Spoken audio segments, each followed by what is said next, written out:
Número 10. Vimana. El Vimana es una poderosa máquina voladora descrita en los textos sánscritos de la antigua India. Podemos encontrar menciones del Vimana en todo tipo de estos escritos antiguos, desde el Ramayana hasta Yajurveda. Casi siempre se describe como lo mismo. Era un enorme templo o palacio que podría volar por el cielo como una ciudad flotante. El Vimana no solo podía viajar a través de la atmósfera, sino que también podía volar al espacio y sumergirse bajo el agua. Imagínate el templo más grande que pudieras pensar y que pueda lanzarse al espacio y visitar otros planetas. Por extraño que parezca, las leyendas del Vimana dan detalles específicos sobre cómo la máquina misteriosa lograba su vuelo. Se describió que tenía al menos 2 motores, aunque nadie puede explicar cómo los antiguos sabían lo que era un motor. También se decía que la fortaleza voladora tenía armas mortales, casi que podía acabar con civilizaciones enteras. Podía usarse para viajes ordinarios y para ir de un lugar a otro, o para la guerra. Científicamente no hay evidencia de que el Vimana fuera real. Los arqueólogos nunca han encontrado ninguna prueba de que las máquinas voladoras se elevaran sobre los cielos de la India. Eso no significa que uno no existiera. A juzgar por la cantidad de historias de máquinas voladoras que hay en los antiguos textos indios, la idea surgió de alguna parte. Tal vez alguien o algo que los habitantes originales de la India confundieron con un dios que los visitó usando una nave espacial avanzada, pero debido a que los lugareños no entendían nada sobre viajes espaciales, simplemente lo describieron como un templo volador. ¿Tú qué piensas? ¿Solo mitología antigua o algo más? Déjame saberlo abajo en los comentarios.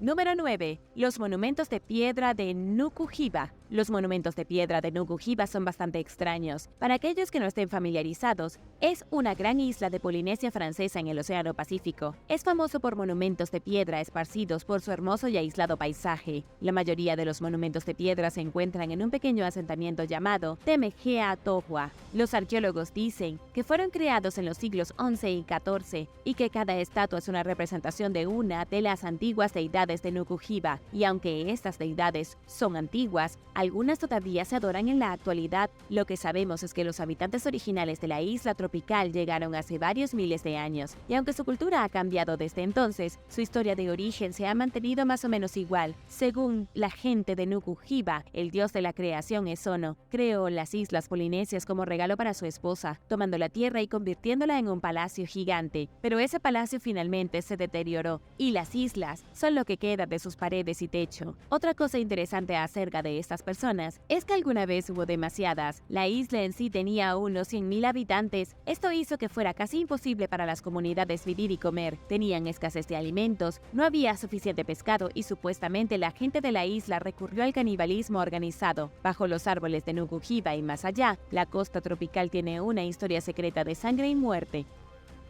Número 8. La crisis financiera romana. Cuando la mayoría de nosotros pensamos en la antigua Roma, pensamos en riqueza, ejércitos poderosos y un legado imperecedero. Pero hay una parte de nosotros comentada y más prohibida de la historia romana que puede ser solo una advertencia para nuestro sombrío futuro. El historiador Charles Bartlett comparó recientemente algo que sucedió en Roma hace 2000 años con la crisis económica de 2008. En el año 33 después de Cristo, el Imperio Romano se sumó en el caos económico. Esto sucedió cuando los gobernantes aprobaron una ley que obligaba a los acreedores a invertir parte de su capital en tierras italianas. El propósito de la ley era hacer que Italia fuera una zona única dentro del imperio. El dinero se usó para ayudar con la agricultura, crear piezas arquitectónicas más hermosas y solidificar los cimientos de Roma, y se suponía que todos serían ganadores. Pero lo que pasó es que los acreedores se apresuraron a comprar tanta tierra como pudieron, y se creó una crisis crediticia.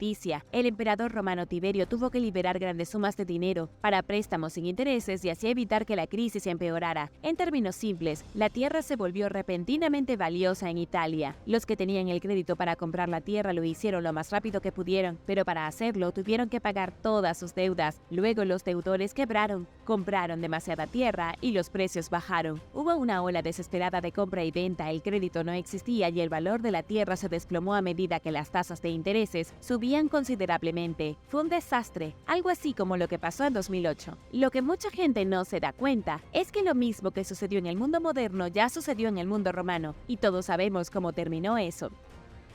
Número 7. El profeta Daniel. La profecía de Daniel es un libro del Antiguo Testamento, y como todo lo que tiene que ver con la Biblia, existe una gran división entre lo que dicen los arqueólogos y lo que dicen los creyentes. Pero ¿qué sucede cuando esa línea se desdibuja? Para darte un ejemplo de lo que quiero decir, los eruditos no pensaron que Daniel era una persona real hasta 1993, cuando descubrieron artefactos en Jerusalén que prueban sin lugar a dudas que el rey Daniel vivía y respiraba. Los teólogos no creían que Belsasar fuera una figura real, sino un personaje de la Biblia. Daniel en los capítulos 5, 7 y 8 menciona a Belsasar 8 veces, y en el año 1854 los arqueólogos descubrieron 4 cilindros cuneiformes antiguos en Ur, la ciudad más grande de la antigua Babilonia. Estos cilindros mencionan a Belsasar, hijo del rey Nabónido. No importa de qué lado quieras estar, la ciencia o la fe, la evidencia arqueológica muestra que mucho de lo que está escrito en la profecía de Daniel no es ficción. Mira al rey Nabucodonosor, el rey de Babilonia, entre el 605 y el 562 a.C.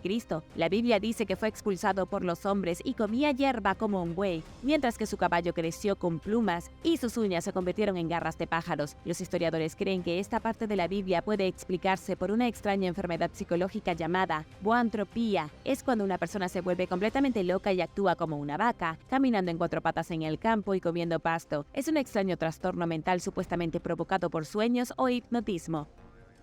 Número 6. Los Caballeros Templarios. En la Navidad de 1119, Balduino II, rey de Jerusalén, persuadió a un grupo de caballeros franceses para que protegieran a los peregrinos que viajaran por Tierra Santa. Esta fue la formación de la Orden de los Caballeros Templarios. Estos caballeros vivían como monjes, hacían votos de castidad y pobreza y protegían a los campesinos y civiles contra los enemigos que usaban la violencia. Al menos así fue como empezaron. Pero apenas 200 años después, en 1314, las cruzadas habían terminado. La iglesia abolió a los templarios y quemaron al gran maestre de la orden en la hoguera en París. Fue un final miserable y ardiente para lo que fue una de las órdenes más misteriosas que jamás haya existido. Una cosa que quizás no sepas es la conexión entre los masones y los caballeros templarios. Alerta de spoiler, no hay ninguna. Frank Zanello, un historiador profesional, explicó en 2003 que Andrew Ramsay, un francmasón francés de alto nivel del siglo XVIII, hizo un vínculo entre los francmasones y los cruzados. Fue el primero en afirmar que los masones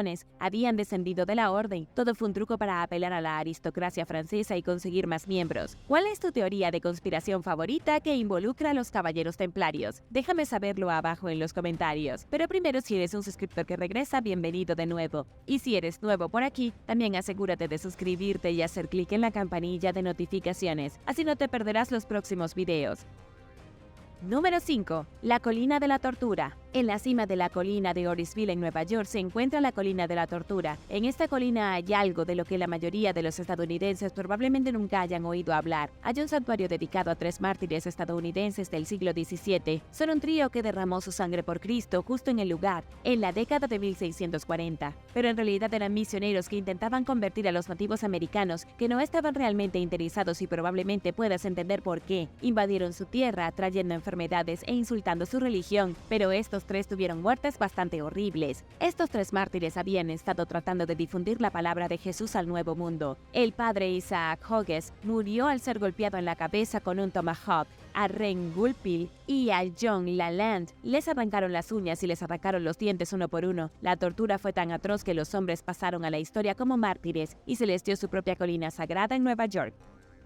Número 4. Las placas de plomo de Sinaía. Las placas de plomo de Sinaía son falsas tonterías o algunos artefactos más valiosos del mundo. Los expertos no pueden resolverlo del todo. Las placas de plomo supuestamente fueron fundidas a partir de los originales de oro macizo, con las inscripciones en un idioma desconocido, un idioma hecho con el alfabeto griego y algunos caracteres desconocidos al azar. Fueron descubiertos en un almacén en el Museo de Antigüedades de Bucarest, en Rumania, en el siglo XIX. Había 200 piezas en la colección y nadie tenía idea de dónde venían. Simplemente aparecieron allí. Se tomaron fotos comprobando que efectivamente eran 200 piezas, pero hoy solo quedan 35. Cuando se encontraron por primera vez, los profesionales del museo descartaron las placas como falsificaciones. Parecían demasiado nuevas, no pudieron encontrar ningún rastro de erosión en las placas y los originales de oro no se encontraban por ninguna parte. Aún así, estos tesoros eran lo suficientemente valiosos como para ser retirados en 1916, cuando estalló la Primera Guerra Mundial. No fue hasta 2003 que se renovó el interés por los misteriosos artefactos. Algunos dijeron que las copias de oro originales se habían guardado en el monasterio de Sinaí en Rumania y luego se usaron para construir el castillo de Peles. Nadie ha descifrado nunca el idioma de las placas. Además, un análisis realizado por el Instituto de Física Atómica concluyó que probablemente se fabricaron con plomo en el siglo XIX, y así continúa el misterio de las placas.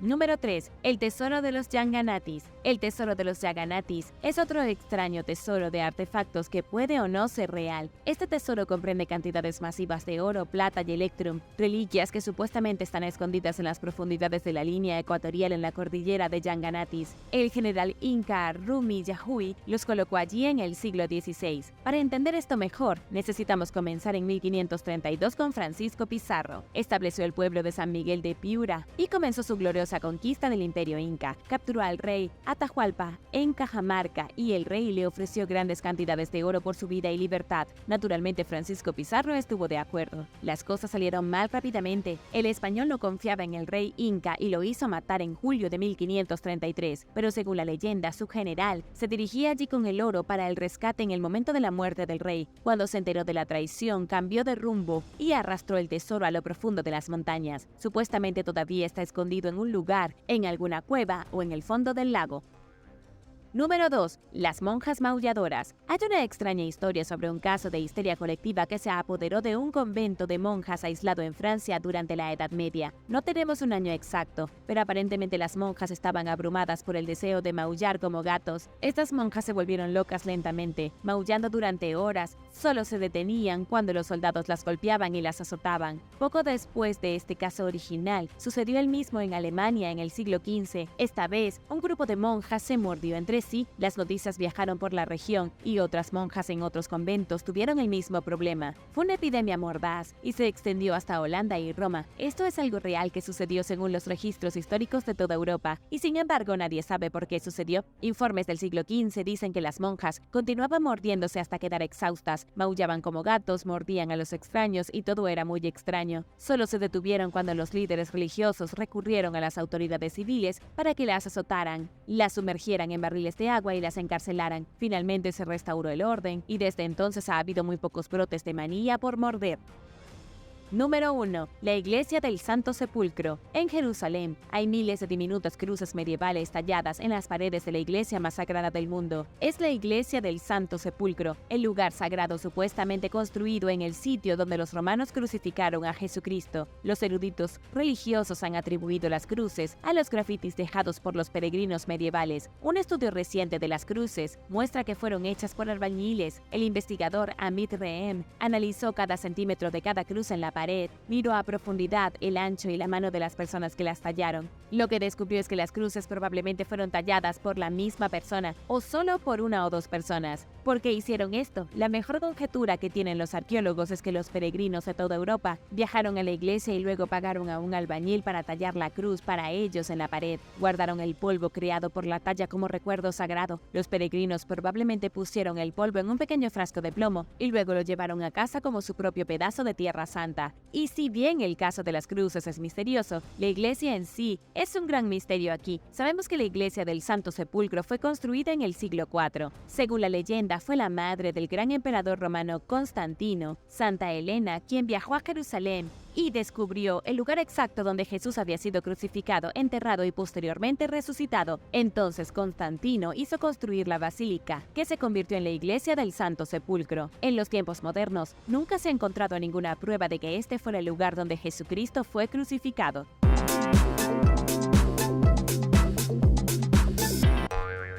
Número 10. La daga del rey Tutankamón. Uno de los tesoros más impresionantes que jamás se haya sacado de una tumba egipcia es la daga de hierro del rey Tutankamón. La daga no solo es una pieza de artesanía realmente impresionante, sino que también fue hecha de un meteorito del espacio exterior. El faraón Tutankamón caminaba literalmente con un cuchillo espacial durante la 18ª dinastía de Egipto. Como probablemente ya sepas, el rey Tutankamón, también conocido como Rey Tut, era hijo de uno de los faraones más extraños de la historia egipcia, a Akenatón, un hombre que literalmente parecía un extraterrestre. El rey Tut ascendió al trono a temprana edad de 8 años, y en realidad no fue tan importante en el gran esquema de Egipto, pero cuando se abrió su tumba en la década de 1920, había tantos tesoros que rápidamente se hizo famoso. Una máscara funeraria de oro, un ataúd de oro macizo, cálices, muebles, trompetas y tanto tesoro que era increíble. Pero volvamos al cuchillo. De los 5.000 artefactos extraídos de su tumba, solo 19 estaban hechos de hierro. En 2016, cuando la daga se sometió a una espectroscopia de fluorescencia de rayos X,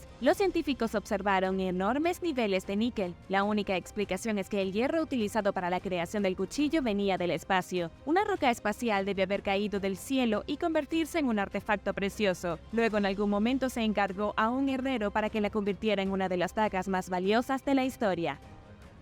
Número 9. Tesoro de Norfolk. La mayor colección de monedas de oro de la época de los anglosajones que se haya encontrado en Inglaterra se acaba de descubrir en West Norfolk. En total se sacaron del suelo 131 monedas y montones de objetos de oro, pero lo que es realmente sorprendente es que estos artículos fueron encontrados entre 2014 y 2020 solo por un hombre. Los encontró con un detector de metales y desea permanecer en el anonimato. El propietario de un gran terreno le dio permiso al arqueólogo aficionado para que excavara y explorara. El propietario de la tierra también desea permanecer en anonimato. Juntos, el dúo misterioso terminó con un tesoro aún más grande que el que se encontró en el sitio de Sutton Hoo, el más famoso de Inglaterra. En Sutton Hoo, solo se desenterraron 37 monedas en todas las excavaciones. Había muchas reliquias increíbles, pero nada realmente en el camino de la acuñación. Ahora aquí es donde las cosas se ponen raras. Hubo un segundo hombre llamado David Cockle que se unió a algunas excavaciones y encontró 10 monedas. Era un oficial de policía activo en ese momento, pero fue despedido de su cargo cuando se le acusó de robo. Él no reportó las 10 monedas como lo requiere la ley y trató de venderlas por casi $20,000. No solo perdió su trabajo, sino que fue sancionado a 16 meses de prisión. Durante los procedimientos judiciales, los expertos dijeron que creían que las monedas pertenecieron a un comerciante ambulante de hace 1400 años. Este comerciante las enterró deliberadamente en el campo, sin duda con la esperanza de volver a buscarlas más tarde, pero nunca lo hizo, así que ahora son propiedad de la corona inglesa. Número 8. El señor de Zipán. El señor de Zipán fue un gran gobernante de la antigua cultura moche en Perú en el siglo III después de Cristo. Su tumba real fue descubierta por el Dr. Walter Alva y su equipo de investigadores en 1987. Encontraron la tumba en un complejo arqueológico cerca de la ciudad de Chiclayo. El gobernante tenía unos 30 años cuando murió y fue enterrado en un ataúd de madera, junto con 2 mujeres jóvenes, un perro y 2 llamas. Claramente este hombre era bastante importante. Los expertos creen que las mujeres fueron enterradas con él para servir como sus consortes en el más allá. En cuanto al perro, pudo haber sido su amada mascota mientras estaba vivo. Pero además de la gente y sus mascotas, cuando digo que el gobernante debe haber sido importante, es por todo el tesoro que se encontró en su tumba. Definitivamente no se contuvo. Lo encontraron cubierto desde la punta de la cabeza hasta la punta de los dedos de los pies en oro, plata y piedras preciosas. Incluso había puesto su cabeza en una placa de oro. En total, de su tumba se recuperaron unos 600 objetos de valor. Además de oro, plata y piedras preciosas, también fue enterrado con objetos de madera tallada, piezas de cerámica, orejeras de turquesa y más de 20 collares. Si nunca has oído hablar de la cultura moche, déjame hacerte un resumen rápido. Surgieron alrededor del año 100 después de Cristo en el norte de Perú, prosperaron durante 700 años y se convirtieron en maestros del arte y la arquitectura. Incluso se construyeron pirámides bastante impresionantes. Todo el norte está cubierto de tumbas antiguas, ciudades en ruinas y tesoros escondidos de estas personas perdidas de hace mucho tiempo. Número 7. El Galeón San José. Los restos del Galeón San José fueron descubiertos frente a las costas de Colombia en 2015, pero se han mantenido completamente intactos desde su descubrimiento. El gobierno ha estado tratando de establecer las reglas sobre quién obtiene qué. La razón por la que es un problema tan grande es porque el galeón está lleno de más de 200 toneladas de oro. Se considera el santo grial de los naufragios, lleno de suficiente oro y gemas para convertirte en la persona más rica del mundo. El San José fue destruido por la Marina Británica el 7 de junio de 1708. En ese momento transportaba una enorme carga de oro, gemas y plata. Todo ese tesoro iba a ser entregado directamente al tesoro del rey Felipe V de España. Las colonias españolas de América Latina acababan de terminar con los metales preciosos de los nativos y querían enviarlos de regreso a Europa. Cuando el barco se hundió, todo ese tesoro se perdió con él. En 2015, el entonces presidente de Colombia, Juan Manuel Santos, anunció la ubicación exacta de los restos. Los arqueólogos confirmaron que el barco era el San José y ahora ahora todos estamos sentados aquí esperando a ver qué sucede. El naufragio se encuentra a una profundidad de alrededor de 914 metros. Recuperar el tesoro costará alrededor de 70 millones de dólares. También hay mucha controversia en torno al galeón. España dice que los restos del naufragio le pertenecen. Un grupo indígena de Bolivia dice que el tesoro es suyo ya que sus ancestros lo extrajeron y luego se lo robaron. Han pasado 7 años y nadie ha tocado el tesoro todavía. ¿A quién crees que pertenece el tesoro? ¿Se lo debe quedar España, Colombia o la empresa de salvamento que lo consiguió? Déjame saberlo abajo en los comentarios. Pero primero, si eres un suscriptor que regresa, bienvenido de nuevo. Y si eres nuevo por aquí, también asegúrate de suscribirte y hacer clic en la campanilla de notificaciones, así no te perderás los próximos videos.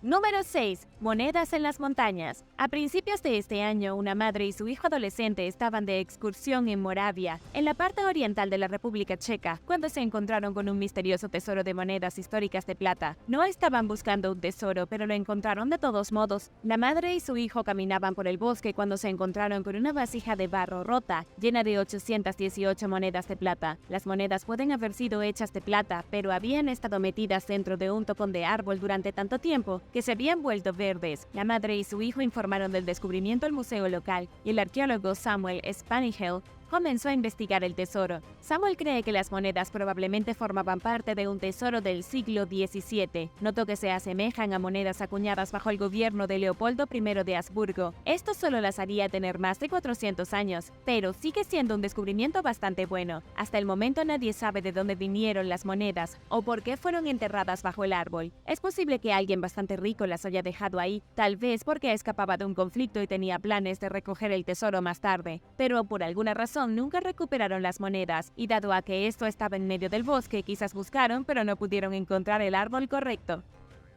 Número 5. Las herramientas egipcias de momificación. Recientemente, en febrero de 2022, se encontró en la ciudad egipcia de Abu Sir un tesoro de fantásticos tesoros egipcios de hace 2600 años. Pero estos tesoros son un poco diferentes. No hablo de oro o joyas, sino de cientos de herramientas de embalsamamiento que han dado pistas a los arqueólogos sobre los secretos perdidos de la momificación. Los arqueólogos encontraron un total de 370 vasijas de cerámica. Fueron descubiertas en el pozo subterráneo de un antiguo cementerio. El cementerio se utilizó para enterrar a las élites egipcias más importantes en la cercana Memphis. El pozo de embalsamamiento donde se encontraron estos artefactos casi se usó como vertedero de basura. Cualquier objeto o herramienta que entraba en contacto con un cuerpo durante el proceso de momificación era arrojada a uno de esos pozos y abandonada. Los arqueólogos ahora tienen lo que un investigador llamó un libro de cocina para hacer momias. Todas las herramientas están allí en los frascos de cerámica esperando a que los investigadores las clasifiquen. El descubrimiento se realizó hace solo un mes, por lo que todavía estamos esperando ver los resultados finales.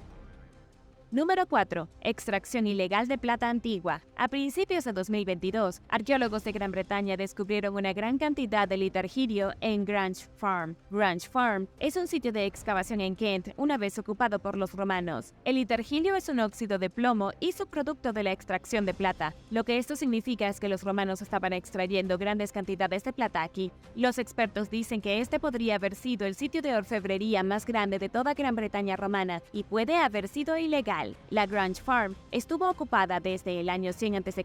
y después de unos 200 años se convirtió en un asentamiento romano pacífico. Hacia el siglo V después de Cristo, con la destrucción del Imperio Romano, fue completamente abandonada. Fue solo recientemente que los arqueólogos comenzaron a investigar lo que sucedió aquí hace 2000 años. En los siglos III y IV, Roma funcionó con una economía de oro y plata. Debido a que se podían comprar cosas con oro y plata, la extracción de dichos metales se realizaba bajo estricta supervisión. Los arqueólogos creen que debido a lo remoto que era el asentamiento, estaban extrayendo plata ilegalmente. El doctor James Gerrard de la Universidad de Newcastle dice que los romanos pueden haber estado produciendo su propia plata y luego convirtiéndola en objetos para vender cosas como lingotes sólidos. La prueba llegó con la excavación de un antiguo mausoleo en la ciudad. Los investigadores encontraron joyas de oro, collares y pulseras hechos con metales más finos y mucho más. Parecía que casi todos en el mausoleo estaban enterrados con una cantidad excesiva de riqueza. Podría ser que toda la ciudad estuviera trabajando en conjunto para adherirse a los gobernantes imperiales y hacerse inmensamente ricos. Pensándolo en términos modernos, habría sido como si un pequeño pueblo tuviera una máquina para imprimir dinero.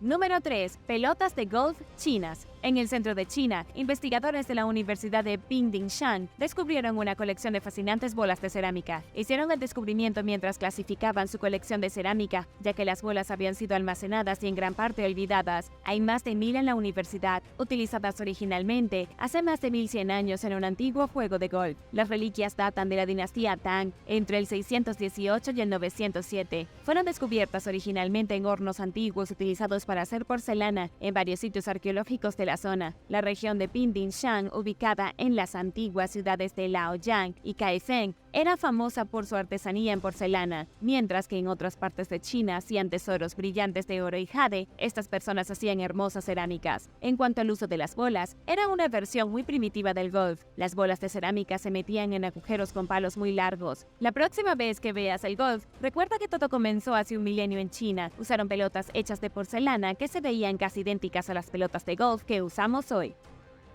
Número 2. Tesoro en Rusia. Los arqueólogos de Rusia encontraron un tesoro fantástico en la región de Susalsk-Opoye durante un estudio en un área previamente inexplorada en un asentamiento prehistórico. El asentamiento fue construido y posteriormente abandonado hace unos 2000 años. Fue ocupado durante un periodo llamado Migración de Grandes Naciones. Fue entonces cuando el Imperio Romano comenzó a caer y las tribus no romanas como los godos, los hunos y los francos comenzaron a pelear por Europa. El tiempo que siguió implicó migraciones masivas de personas por todas las ruinas del antiguo imperio. Ahora volvamos al tesoro. En los restos de lo que alguna vez fue un asentamiento agrícola, investigadores de la Academia Rusa de Ciencias descubrieron depósitos de joyería. Pudieron identificar los tesoros como provenientes de los finlandeses orientales, un grupo histórico de pueblos indígenas que vivían en la región rusa de Volga. Dejaron brazaletes, pedazos andrajosos de ropa podrida y más de 300 cuentas preciosas que probablemente se usaron para bordar. Los investigadores también encontraron colgantes y otros tesoros diversos dentro de una caja hecha de corteza de abedul. Los expertos creen que la caja de joyas y artefactos fue enterrada en el área central del asentamiento, pero no tienen idea de por qué. Número 1. Tesoro romano perdido. En 2021 se encontró en Alemania un tesoro alucinante de monedas romanas antiguas. Se encontraron más de 5.500 monedas de plata enterradas junto al río. Esta es una cantidad sobresaliente de monedas casi inconcebible. Se habría necesitado un cofre del tesoro literal para transportar estas monedas. Los arqueólogos dicen que fueron enterradas en este río hace 1800 años, cerca de lo que hoy es Habsburgo. En el momento en que se enterraron las monedas, el Imperio Romano estaba en todo su apogeo. Las monedas del imperio llegaban a todos los rincones del territorio y más allá a través de extensas redes comerciales. Según Stefan Kerniksek, profesor de numismática antigua, las monedas eran llamadas denarios. Se utilizaron como denominaciones de plata estandarizadas hasta aproximadamente el siglo III después de Cristo. Aquí es donde las cosas se ponen misteriosas. Las monedas no se encontraron en una gran pila, estaban esparcidas a lo largo del fondo de un antiguo cauce de río. Los arqueólogos creen que no se colocaron de esta manera, sino que se lavaron río abajo, desde donde fueron enterradas originalmente. Esto significa que podría haber más monedas que llegaron aún más abajo en el río y que aún no se han encontrado. Nadie sabe quién enterró las monedas aquí. Lo que sí sabemos es que probablemente estaban escondidas en las afueras de los límites de la ciudad de Augusta Vindelicum, la ciudad romana de la zona en aquel entonces. Alguien que trabajaba dentro o fuera de la ciudad por la carretera principal se tomó el tiempo de esconderlas y nunca volvió para buscarlas.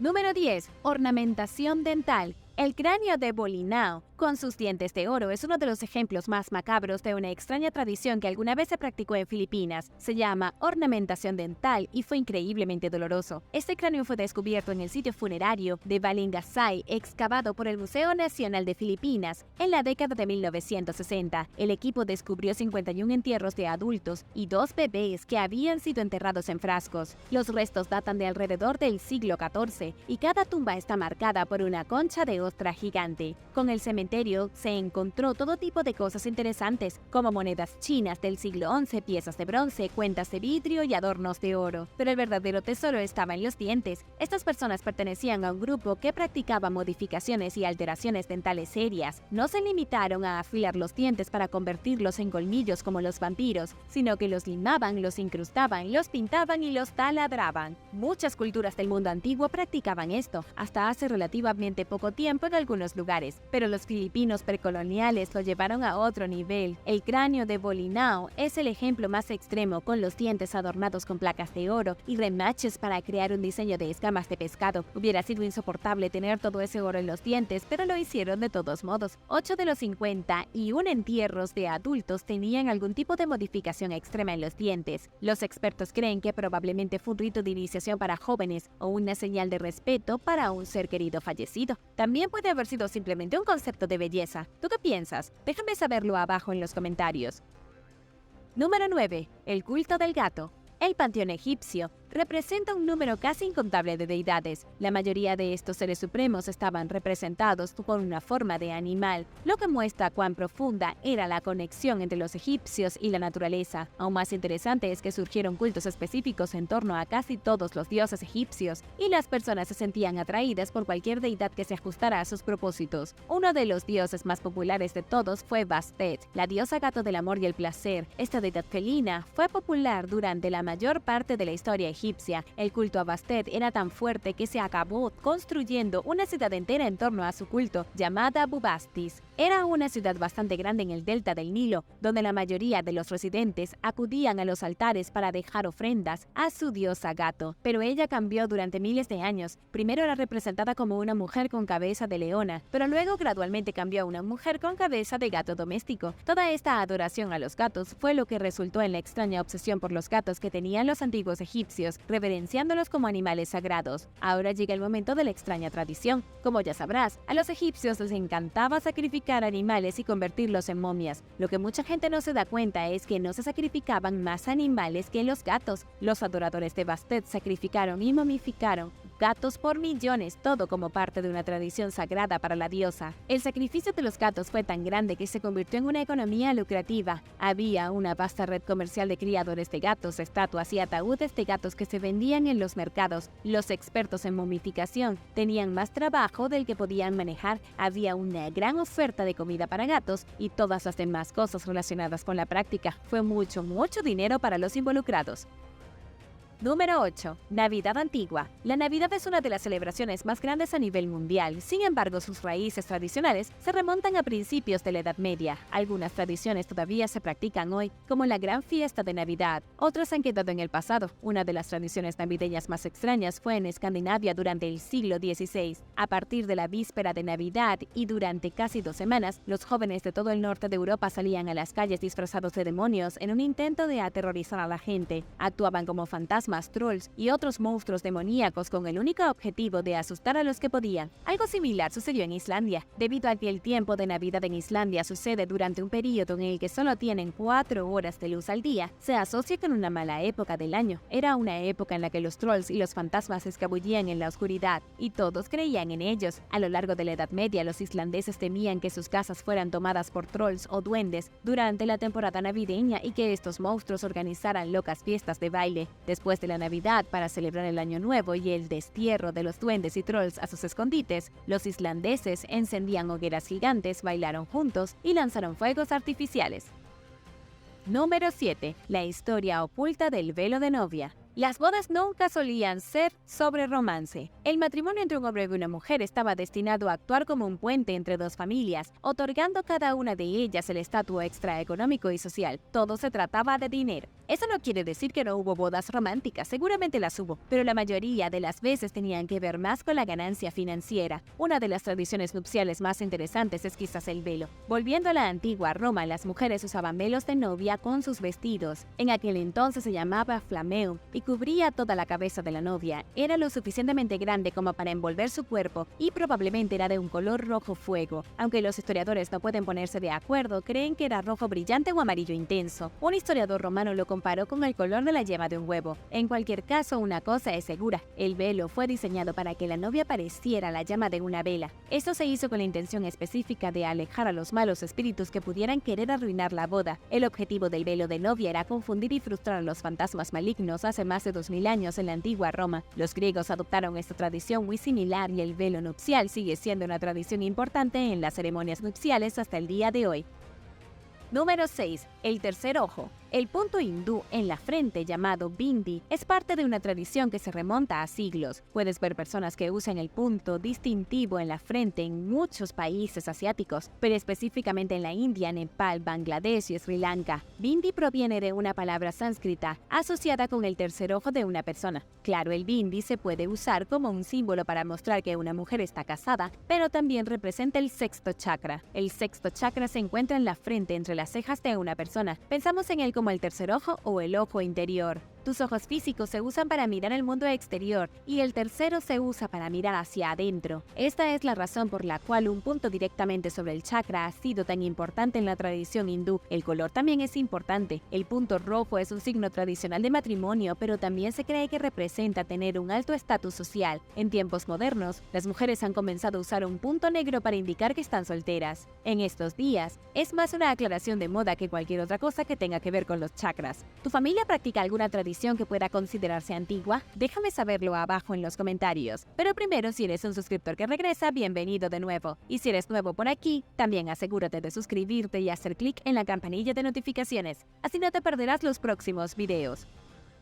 Número 5. Navegando. Wassailing es la antigua tradición anglosajona que comenzaba a principios de cada año. El señor local saludaba a sus súbditos con un brindis y todos bebían cerveza caliente, vino o sidra mezclada con miel. La bebida se servía en un tazón gigante y pasaba de persona a persona mientras cada uno de ellos decía el tradicional saludo wassail. Todo tuvo lugar en la Noche de Reyes, que siempre es el 5 de enero. El objeto era dar la bienvenida al nuevo año con buen ánimo y bendiciones por todas partes. Pero había dos tradiciones de navegación diferentes. La primera involucraba a la gente que iba de casa en casa cantando villancicos, que evolucionó hasta convertirse en los modernos villancicos navideños. Y la segunda fue la bendición de los árboles frutales. En el campo la gente bebía y cantaba directamente a los árboles con la esperanza de que sus canciones trajeran una abundante cosecha el próximo otoño. Es un poco particular, pero todos parecían disfrutarlo y todavía se practica en algunas partes de Inglaterra, donde se procesa la sidra en el campo.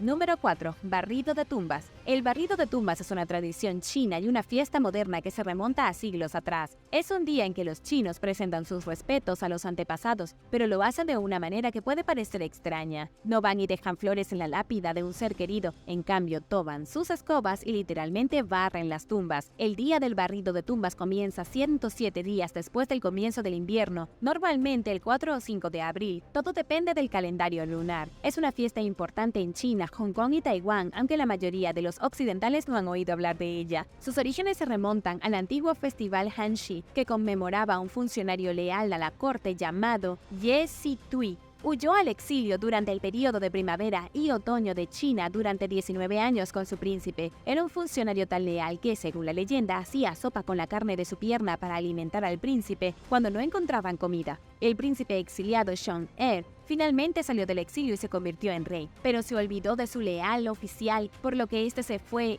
a vivir al bosque. Cuando el rey se dio cuenta de que había cometido un error, fue a buscarlo, pero parecía que no podía localizarlo, por lo que decidió prender fuego al bosque para así hacerlo salir, lo que resultó en que el hombre fuera quemado vivo. Para conmemorar la muerte de Jie, el rey creó el festival de Hanshi y dijo que ese día no se encendería ningún fuego. En cambio, la gente solo comería alimentos fríos. De alguna manera, la tradición de no encender fuego a principios de abril se convirtió en un día de barrido de tumbas.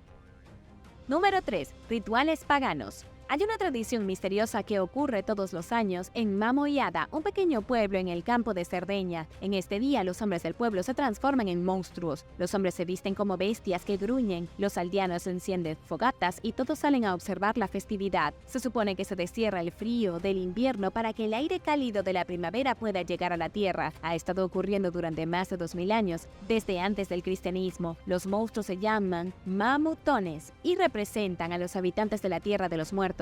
Los hombres se ponen máscaras grotescas y se cambian a una espesa pintura negra. También se colocan pesados cascabeles de cobre en su ropa para que tintineen mientras se arrastran. Pero también sucede algo más. Un grupo diferente de hombres se disfrazan de isoaedores, que representan espíritus de la luz, visten túnicas rojas y bandoleras negras y marchan en procesión junto a los otros. Es una especie de situación de yin y yang inventada originalmente por la antigua civilización nurágica. Comenzaron la tradición pagana como como un gesto hacia la naturaleza y los animales y para ayudar a protegerse de los malos espíritus. Es una muestra de unidad entre las fuerzas de oscuridad y las fuerzas de la luz, pensada para mantener el equilibrio por un año más. Pero lo bueno es que esta es una de las únicas tradiciones paganas que ha durado desde antes de los días del Imperio Romano y todavía se practica anualmente.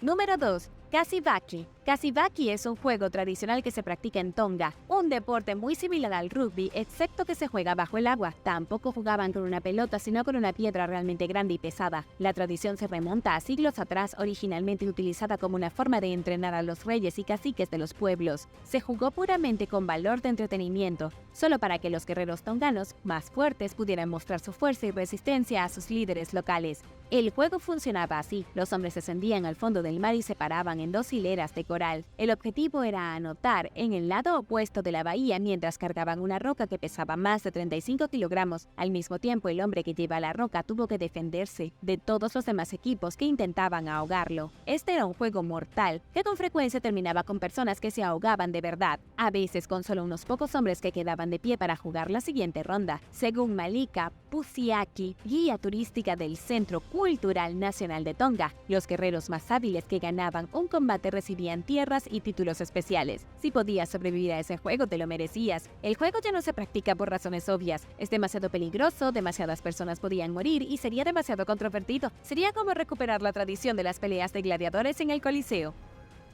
Número 1. Canciones de cuna horribles. Cantarle a tu bebé para que se duerma con canciones de cuna es una tradición tan antigua como los bebés. Desde que la gente pudo armar una melodía, han estado cantando canciones a sus hijos. Sin embargo, las viejas canciones de cuna no eran tan bonitas como las que tú y otras personas conocen y pueden cantarle a sus hijos. En todo el mundo, las canciones de cuna eran algo aterradoras. Hay una canción de cuna tradicional en Escocia llamada Highland Fairy Lullaby, y aunque suene hermoso de escuchar, la letra es bastante horrible. Describe cómo aparecería el hada de las tierras altas y arrebataría un bebé cuando sus padres salieran a recoger fruta. El Bayum Bayum Bambaló es una vieja canción de cuna islandesa que suena dulce y tiene una letra muy bonita, pero supuestamente fue cantada por primera vez por una mujer llamada Aya, que era un poco malvada. Ella canta la canción de cuna para dormir a su bebé y poder tirarlo de una cascada y luego ir con su esposo que escapaba de las autoridades. En Indonesia, la canción de cuna de Lelo Ledung cuenta la historia de un gigante que busca niños que lloran, en concreto niñas, y luego se las lleva. Si el bebé no deja de llorar, el gigante vendrá y se los comerá. Gracias por ver el video. ¿Qué canción de cuna recuerdas de la infancia que más te asusta? Déjame saberlo abajo en los comentarios. Y no olvides darle me gusta al video. Asegúrate de suscribirte antes de irte y nos vemos la próxima vez.